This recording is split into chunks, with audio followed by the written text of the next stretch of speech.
Welcome back to Dark Points, and yes, it's Game Fight Episode 2. Two similarly styled games going head-to-head, and also it's honestly a way to highlight some games maybe you might not have seen. Alright, in this corner, Metro Last Light, or mainly the Metro. We're gonna look at the whole Metro trilogy, I guess. We're gonna talk about the whole thing and judge it as a whole. So it's 3 games going up against one game. In this corner, Terminator Resistance. Yes, a Terminator-themed game in the same vein as the Metro games. Alright, let's start with the Metro games. Metro 2033, Metro Last Light, and of course, Metro Exodus. Now, these games are, even now, good to look at. I know they're Redux and everything, but this is Metro Last Light, and just look how pretty this game is.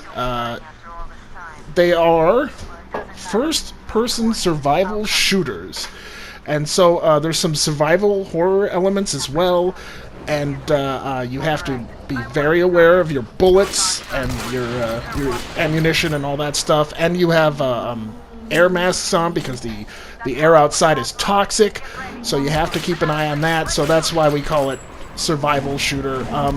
A little bit like Fallout, but imagine Fallout in like a closed world with a much more linear story. Kind of go chapter to chapter for the most part. But some of the worlds and the areas are very big and kind of explorable and have little nooks and crannies. Kind of like BioShock, where you can, if you nose around in certain areas, you can find like a hidden tunnel that is a whole nother section with a bunch of goodies in it, like guns and stuff. So exploration is rewarded, but there's only so much of it to go around in these games. The look and feel of everything is like I said, it looks good, but this whole underground, like this is where the humans are living now after the Big Bang, after the Fallout, and just really makes you feel part of the world. Just a great look and great design to all of it. Yeah, and Metro, there is one problem that I should talk about. So Metro 2033, great game. It is pretty dark, and you're kind of stuck in hidey holes for a lot of it, but it plays more like a horror game. Metro Last Light does have some of the same horror elements, but it's not as tube-like in some sections where you're just going through a tube and things are jumping out at you on purpose and scaring you. It's a little more open. And then Metro Exodus is really open. Some of the set pieces and the levels are just big open maps. You can go in any direction and come back and forth, and it's just, you just kind of got to get certain things done within that map. The one issue I will talk about with these games is they really shot themselves in the foot with the, no pun intended, with Metro Exodus, because you have to play the second one, Metro Last Light. You have to play it and get the special hidden ending, the good ending, where everybody lives, in order to get the story that Metro Exodus starts at.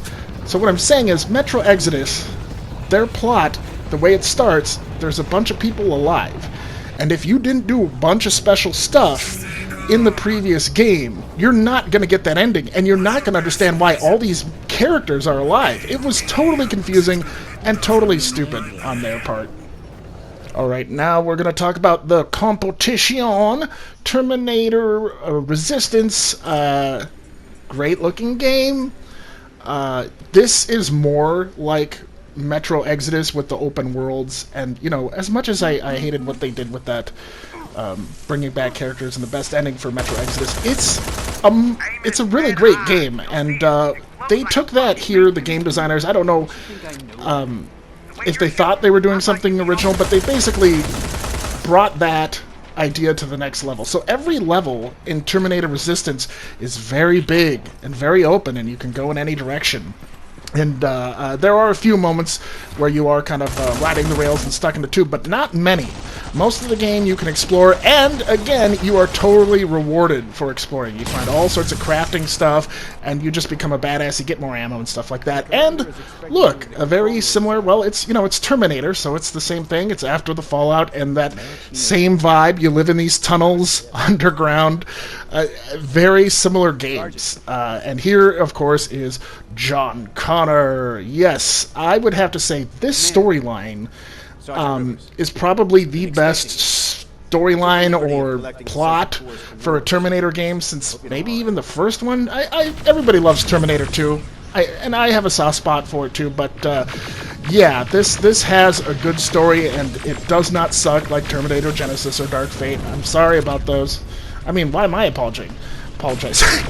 But anyway, yeah, so Terminator is basically the same thing, but you got the movie plot to prop it up, and you have a bunch of cool fighting with the laser weapons and stuff like that, so it really is a satisfying and great and fun playing game to play.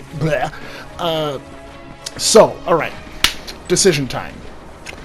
Now, I would say that Terminator is the better game, but the problem is we're going up against the whole Metro trilogy, and I would have to say the first two are fantastic games. It's a shame about what they did with the third one, but again, like gameplay-wise, they brought it to another level, and it was even better that way. So, unfortunately, as much as I love Terminator, it should almost be a tie, because Terminator has that thing that you like. It's an old familiar thing from the 80s, and you're like, cool, this looks cool! But I gotta give it to someone. There can be no ties in Game Fight. So, you know what? I'm gonna give it to Metro, begrudgingly. If I was a little more intoxicated, I might slip the other way. But, yeah, Metro, you win barely. Barely. And everybody who hasn't played Terminator Resistance, now you know. Go check it out. Alright, Dirt points earned. Good night.